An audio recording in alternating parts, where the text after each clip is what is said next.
What? So what? Hey, debt. What is debt? Shit, Slavery. yeah, pretty much to sum it up. Yeah, you old a Look, nigga and you never. I'm familiar with I'm familiar with all of the um, dancing back and forth, debtor, creditor, secured party, unsecured party. Yeah, right.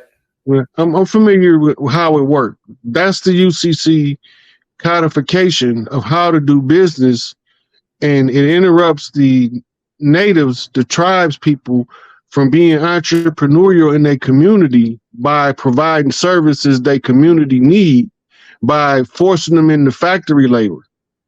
It ain't nothing wrong with factory labor. I worked in GM for 10 years. But when I realized what was going on, I had to walk away from the job and sever the contract. I didn't collect unemployment when I left. I just left. It's a wrap. Walking away from the contract because I discovered the fraud. Once I discovered the fraud, as one of the chiefs on the land, I'm obligated to continuously raise hell about this shit until the people can see where the fraud was at, so they can know how that I've already issued the tribal instructions according to the oral tradition that gets us from under the contract, right, by blood and by right, as pretender to the crown, right, crown prince of heaven and earth, right? So we about to find out. We didn't fucked around long enough. Now we about to find out. Right. Right. And that's why I don't mean no, I don't come at them aggressive and ride the madman. I'm coming ride Dr. Ride to Walker University, same way I came in. That's right. On my first interview with LaMel, one of the Malachi boys on the Blue House. Because I had to tell him back then that Hiram was raised and then tell him why. Because that's how you have to get in the game. You got to know the language. You got to know all of the cultures on the land. At least enough of them where you can deduce the other cultures by cross-referencing them with the other cultures in other areas. I traveled the land. I would rather be on the farm right now shoveling horse shit than sitting on the internet talking. Right? I'd rather be feeding the chickens in the morning and running across the field at night with the dogs than be on this motherfucking internet. But my instructions in this brain-banging game was to play this chess game in the open where everybody can see these motherfucking Mississippi clay dirt organic walking motherfuckers in human form. That's right. Teach y'all how Big Mama said leave no stone unturned. I got the call from 3 high chiefs on the night journey to see 3 sky chiefs just telling me that I can't take this journey with my mama because this is a man's job. It says Tennessee start using silver and gold legal tendency now.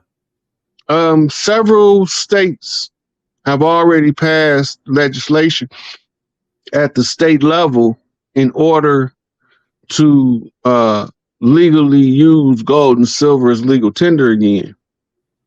Also, the local governments where we supposed to start at, just because we don't remember how our culture run, don't mean all of us don't remember.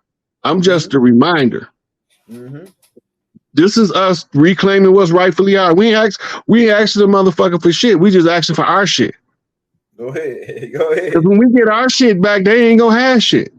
Go ahead. Go ahead. That's why the reparations is the ploy.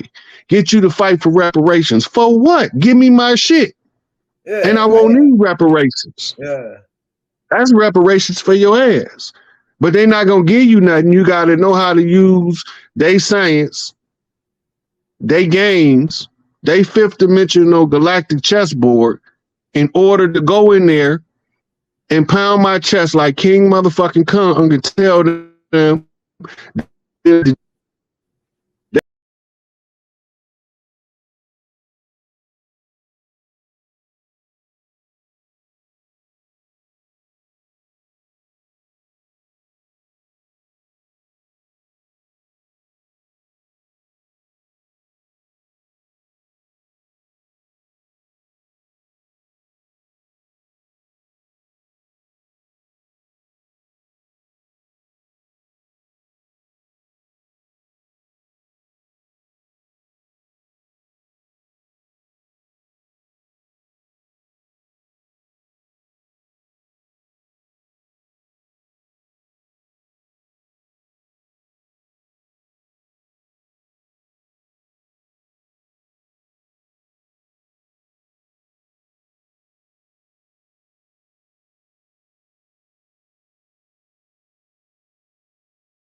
we want to start off by pulling up. Let's pull up Chief Pontiac first, Elder.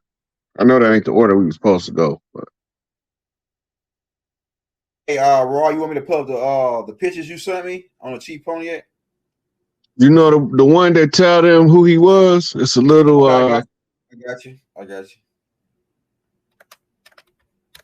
Now, when you got the blood in the right, you inherit the responsibility of your ancestors to finish whatever work they was working on when they left. If you functional and capable of finishing the work, you're responsible to finish the work.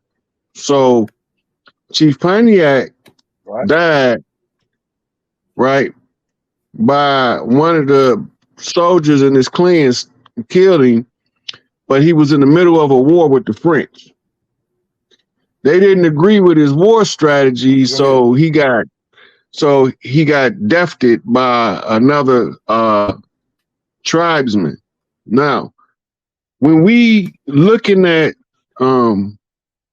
what the responsibility is to get the invaders off the land right now. They function as if they all over the place, but they only in a few pockets.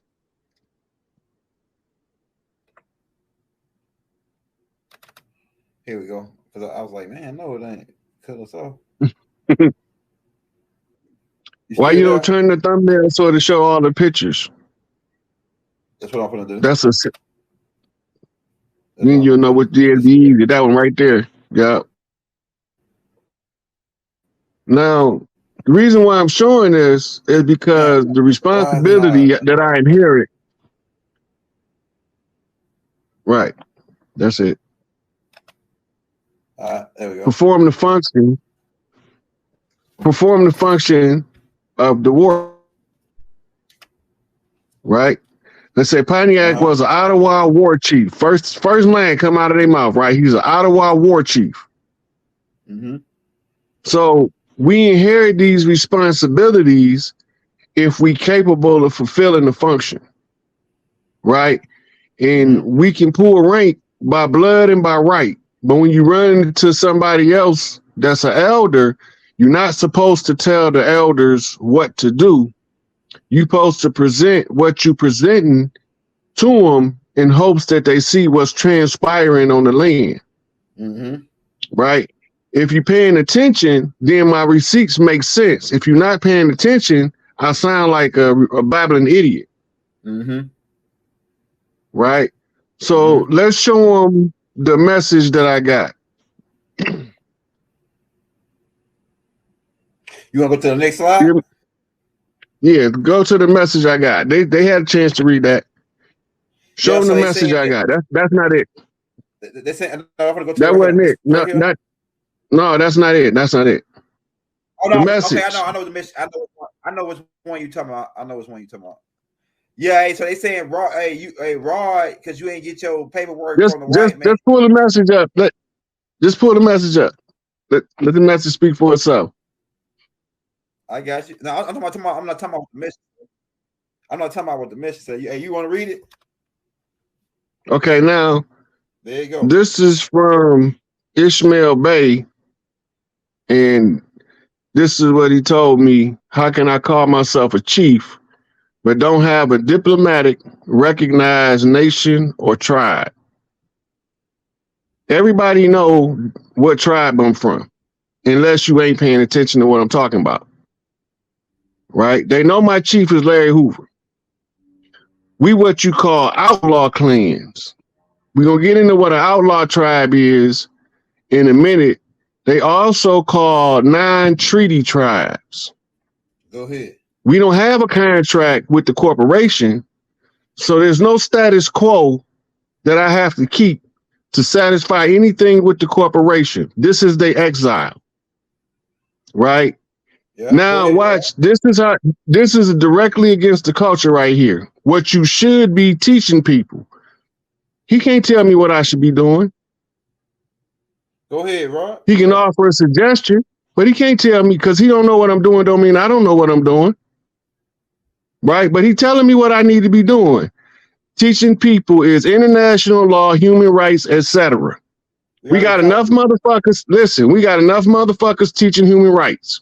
You got all of your clubs and your organizations teaching human rights. They don't need me for that shit. International law is the law of nations. Admiralty and maritime jurisdiction has been overthrown. So international law no longer apply in the same capacity it did in 2017. Go ahead, Rod. Right? But if you're not aware of what's taking place with this global front that's approaching your front door, you won't never see what's coming.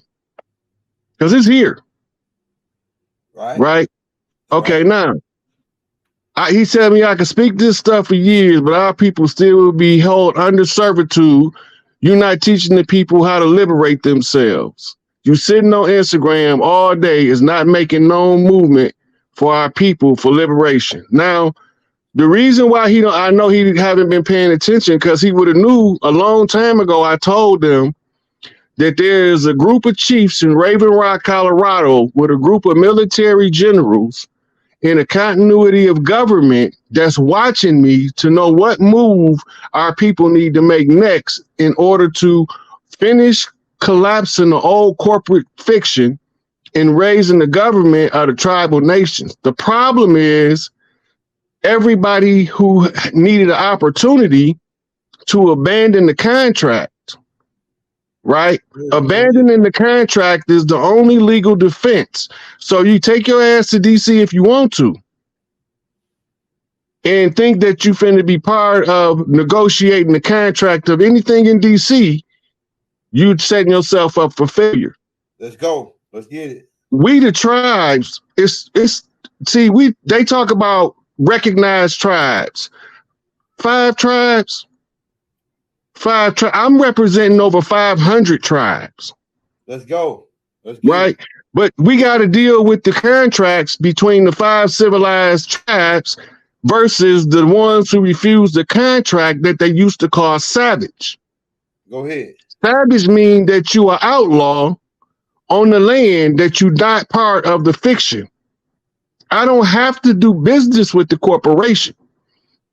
But anything the corporation use in a system to oppress us, I can turn it around and use it against them. That's our culture. Go ahead. Right? So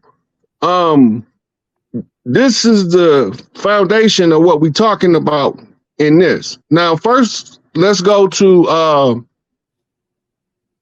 the slide. I'm gonna show you which one to pull up, Elder. Oh, I got you. Okay.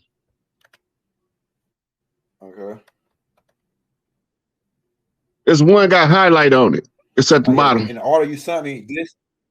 That one right there. Yeah, right there. This one right here. Yeah. Okay, all right. I also got that TikTok video you said too. We might not get to that today. This is more important. Come on, baby. What's she doing? Okay, so to give y'all understanding when I say an outlaw tribe, right? It's a secondary meaning of outlaw is the person who systematically avoids capture by evasion and violence. These meanings are related and overlapping, but not necessarily identical.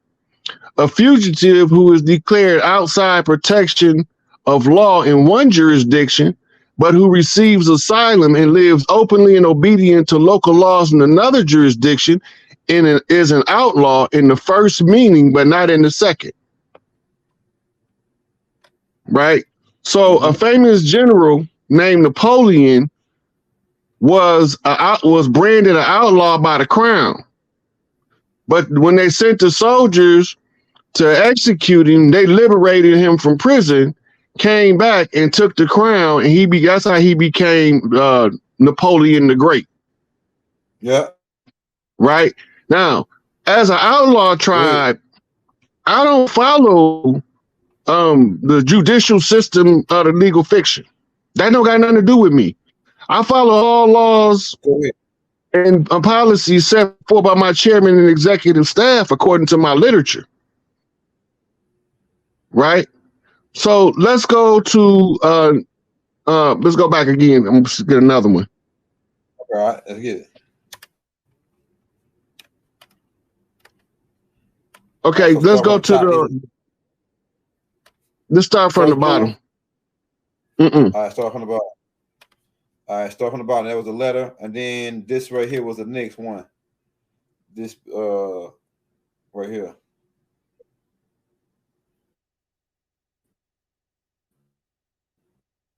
I wonder why this shit taking so long to load up. Okay. And common law, that was the one that was after that one. Yeah. Now this is about a legal explanation of outlawry, right?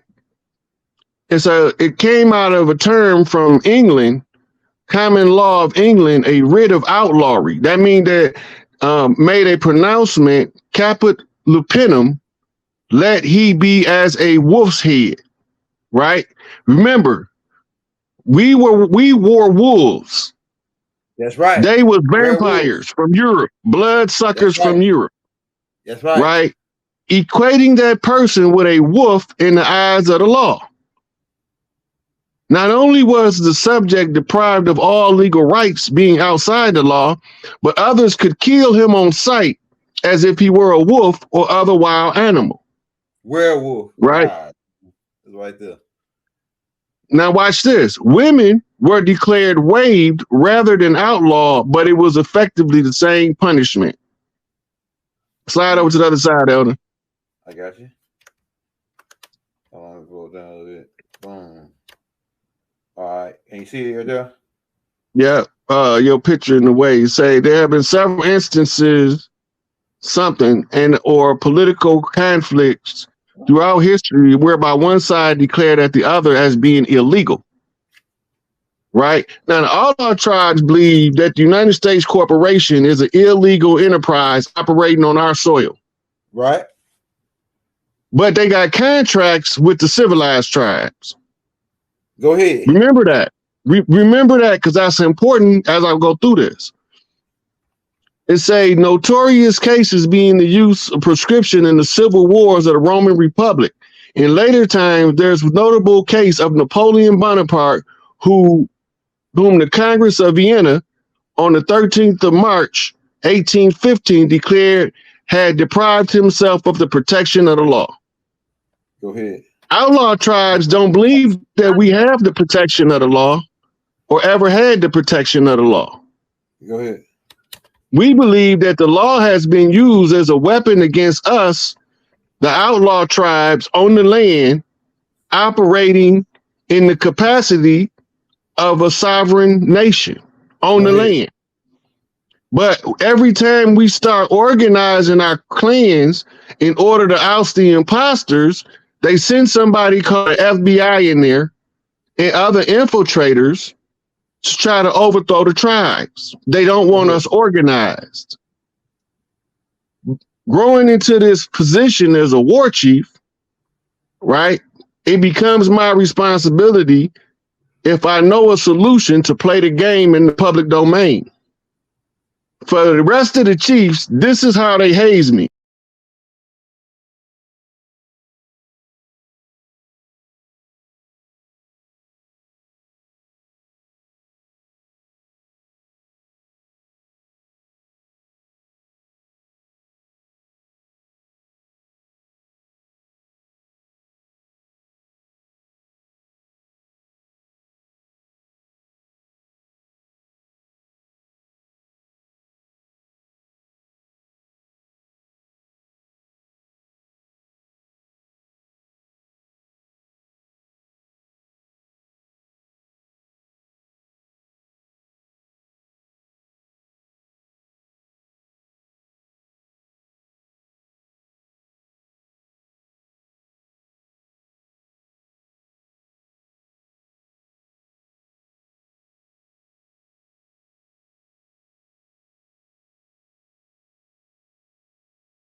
$33 mean master, 69 mean balance.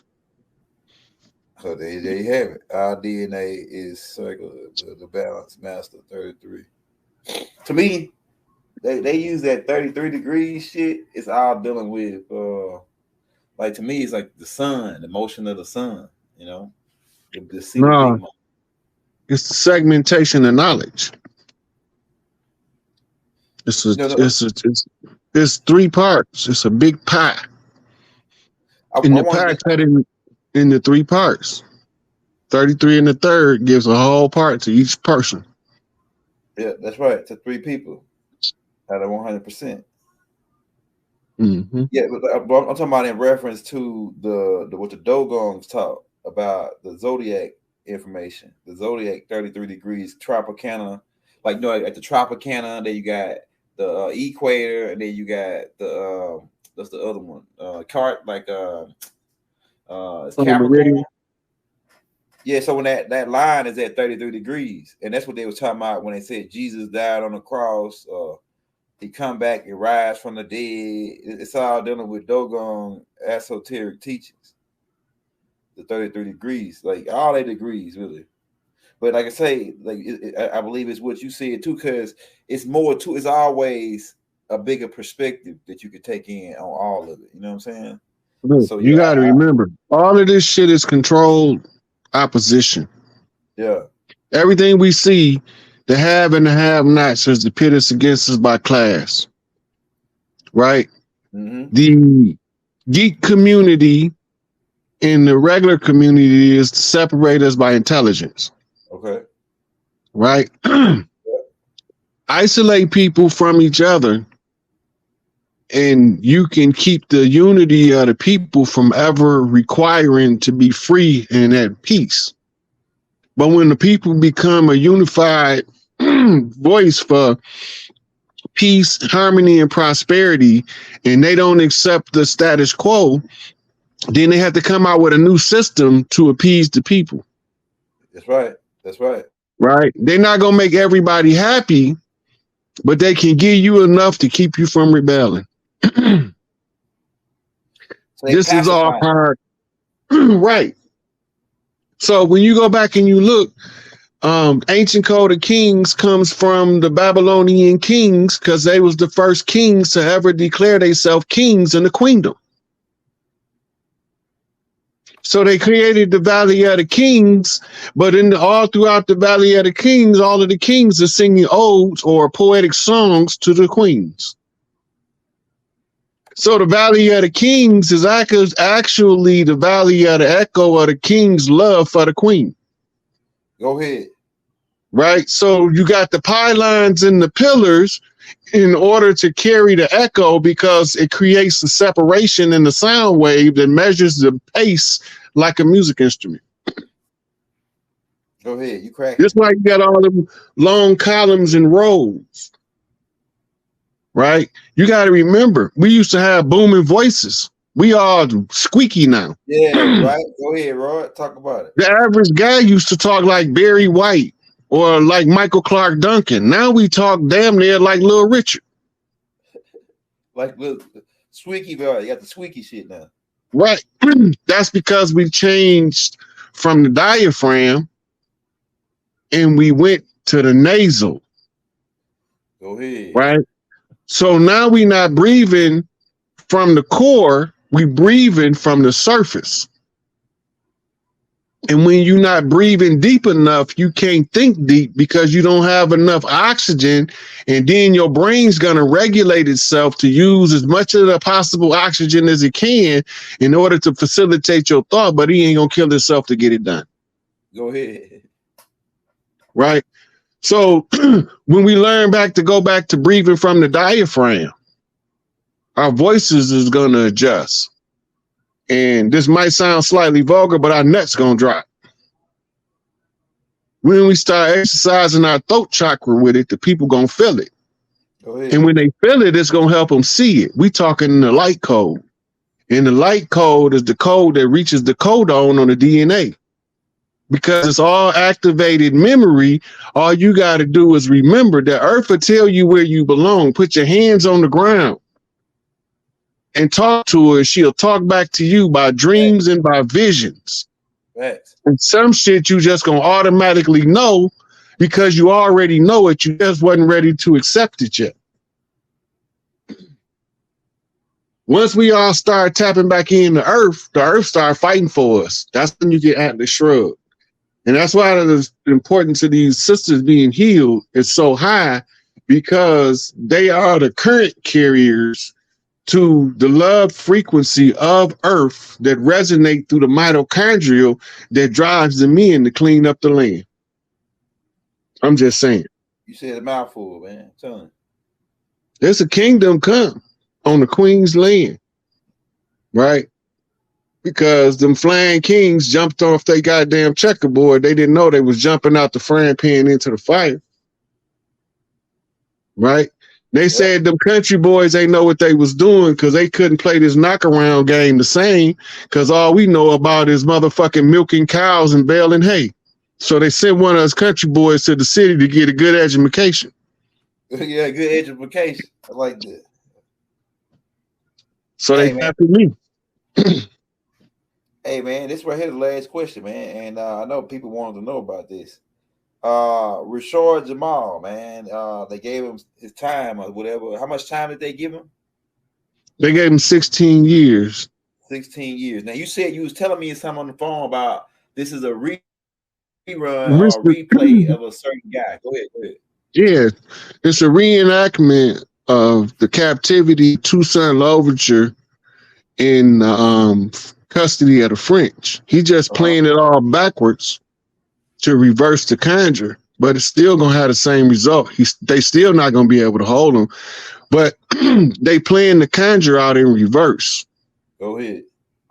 Right? You gotta remember who settled or who invaded what parts of our land, and then it'll make a little more sense, because the French came behind the Spaniards to try to settle the Louisiana territory. We fought them tooth and nail to a stalemate at the port of New Orleans, where they signed the protectorate agreement for the Louisiana territory, which they would end up selling to the English.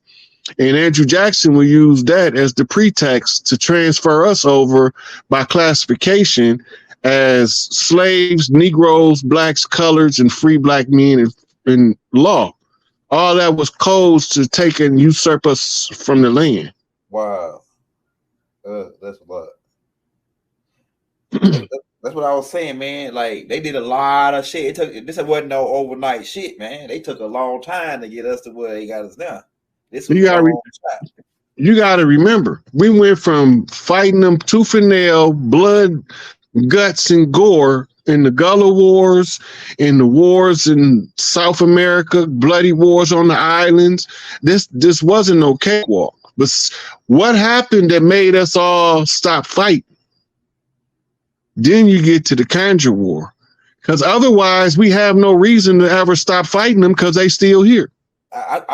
When you made me go study that Seminole War, they said in part of it that we was killing. That they were killing our kids and we were killing their kids. And at one point, we just said, you know what, the kids really ain't got nothing. Like, so we just calmed calmed it down.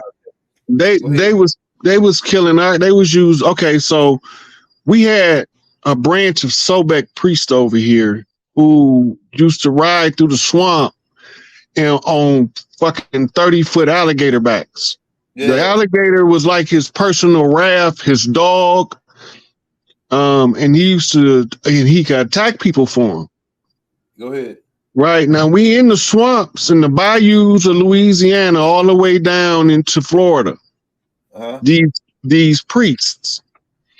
So what ended up happening in the wars is they begin to kill us. We kill them. Bodies left in the water, but they would only eat the body of the enemies because they knew their own clan. So they start kidnapping our babies in the raids, and this is where you get your term, gator bait. Go ahead. They start using our babies to agitate the alligators in the South to make them attack our blood. Before, they had no reason to do anything to us because we were symbiotic to the alligators. But when the invaders came, they was hostile to us and the alligators, and it's a case of divide and conquer at that point. man, you just said some heavy duty stuff, man, about that alligator thing. Because I heard something like that before. I heard that like the alligators didn't mess with us, and then when they started feeding the babies, that's when the alligators got confused and said, "We don't know who." Anybody come down here and biting your ass. But see, you got to remember, at the same time they using our babies for gator bait, they killing the biggest, oldest gators that was passing on the energy secrets to the younger gators that kept them in line. It was the same in Africa, in that forest preserve where all of the young bull elephants didn't have any of the old bucks to tell them. Right? So they was doing that to the alligators because the Sobek priests could talk to real old alligators telepathically easy because the gator had become so mentally strong, his telepathy was almost instant. Yeah, they some of the oldest creatures in the world. Them in the hip. Yeah. Right. So the Sobek priests, you can look them up now. You can go to YouTube. Yeah, anybody Sobek is Rod's brother. That's the crocodile guy. Look, that's the crocodile guy. But look, go to YouTube and type in African tribe lives with crocodiles. This is a different clan of Sobek priests. That's like denominational, like Presbyterian and Baptist. They just on different land masses, but their religion is the same. They crocodile priests. If you want the history, look up Sobek, study the history of Sobek, and then you will know why they was the crocodile and the alligator, crocodilians of all kind, is sacred to the Sobek priests. These are the brothers we see today that like to wear alligator shoes in the hood. Yeah. Okay, I'm with you. They already got a strong affection for the alligator. They tribally tied to the totem animal, the crocodile and the alligator. Sobek priests. Yeah, that's what they were saying. They said that's what that Native American said. He said, man, the crocodiles didn't attack us before they had another name for the white man. They called them something else, but he said that they didn't attack us before these people came. Mm-hmm. He even said there wasn't no squirrels over here. It wasn't no squirrels till the Europeans came. No squirrels. I was like, damn, there wasn't no squirrels over here in America. I know that during the arrival of the immigrants, they brought in what was called the Norwegian wood rat that mixed with the local rats and made super rats in Chicago, New York, and other major cities where they had ports. Wow.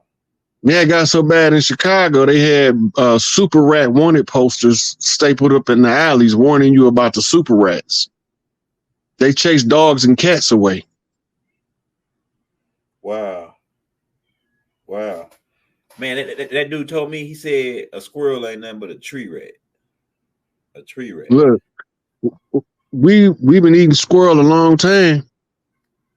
Yeah, my dad. In the South, listen, in the South, a lot of our eating habits was more broader than they is living in the city. When you move to the city, you begin to limit your variety of things you cook because you got more of what you demand on hand. Right? And then they condition you to a certain diet and they push that diet through the local community, and that's how they keep you eating what they want you to eat.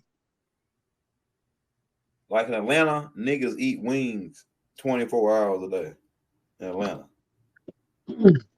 I eat fried chicken. Look, I love fried chicken. That's cultural.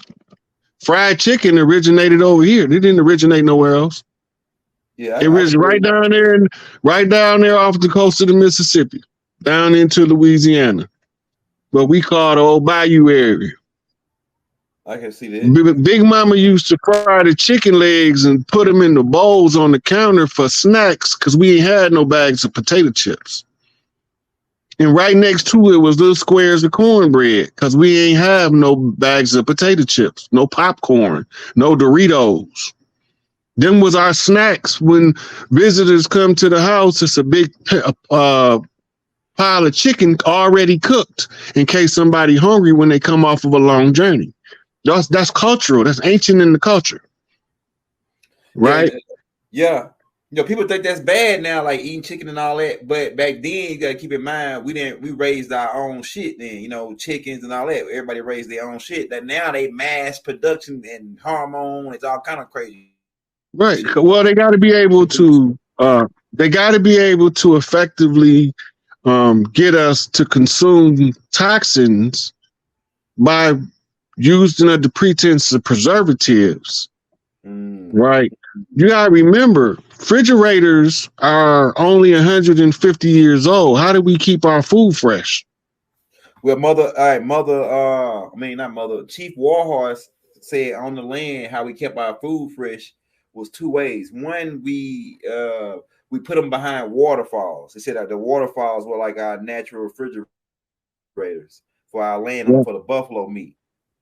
That's one way she said. And then another way, I think it was we did it like we salted it and planted it. I can't remember exactly the other one, but I know one of them was behind the waterfall. Like, it was like the other one is we used to store them in salt mines. Okay, that's what it was. That's what she said. Salt mines. You store the meat in the salt mine, it dehydrates the meat. It can't rot, and it can't build up bacteria. Yeah, smokehouse too. I think she said smokehouse. The smokehouse is what you did. That's part of the process of packing it on salt. This way you got salt pork and all that stuff. That's right. From salting the meat. So salting the meats was remember, salt used to be currency at one time. It was so valuable. Right. Motherfucker started a war with that shit. Yeah. So right. So if you understand that, you know that when we was using salt as a means of preserving food, you know why we didn't trade it internationally on such a large scale. That's right. That's right. Now they dump it in the street to keep the water from freezing in the ice on the roads.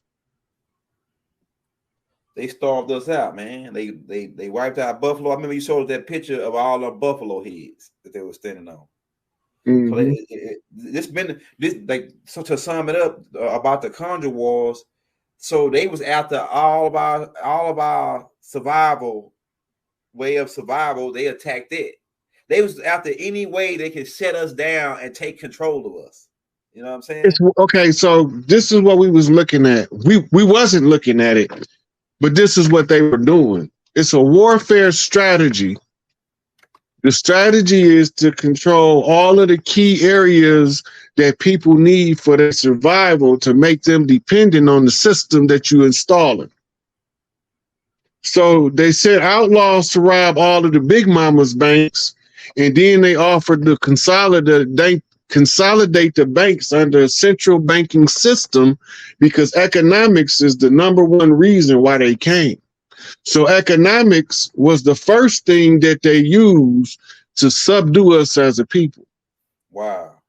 Then once they took control of the economics by shutting all the big mama's banks down, because now we in a warlock, meaning all vaults are locked. Big mama ain't opening no more chambers.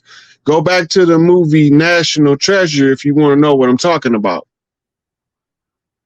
But Big Mama ain't let no more money out her purse until we fix this problem on the land. Yeah, Jesse James wasn't robbing no damn white folks' bank. He was robbing Big Mama shit. You know what I'm saying? All of them outlaws. That's how they lured the banks into the FDIC protectorate agreement.